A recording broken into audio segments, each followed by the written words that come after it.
Director चंदन बाबू।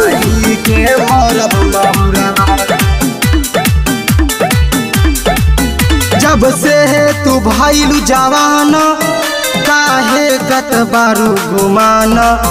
जब से तू भाईलू जवान काहे गत बारू घुमान। छोरी जात बारू तू ससुरबा खाई के मरब महुरबा। छोरी जात बारू तू ससुरबा खाई के मरब महुरबा।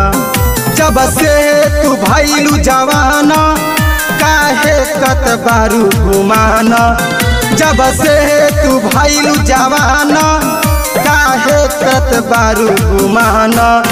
छोरी जात बारू तू ससुरबा खाई के मरब महुरबा। छोरी जात बारू तू ससुरबा खाई के मरब महुरबा। खाई के मरब महुरबा। छोरी जात बारू तू ससुरबा। KC music digital recording studio Dalsinghsarai. खाई के मरब महुरबा। जदि छोड़ के तू जाइबू ससुरबा खरीद के लाइब महुरबा। खरीद के लाइब महुरबा। जदि छोड़ के तू जाइबू ससुरबा खरीद के लाइब महुरबा। आखिर दिन होई अखिया तोहर बहुते रोई। आखिर दिन होई अखिया तोहर बहुते रोई। जब से तू भाईलू जवान काहे कत बारू घुमान। जब से तू भाईलू जवान काहे कत बारू घुमान। छोरी जात बारू तू ससुरबा खाई के मरब महुरबा। छोरी जात बारू तू ससुरबा खाई के मरब महुरबा। खाई के मरब महुरबा। छोरी जात बारू तू ससुरबा ससुरबा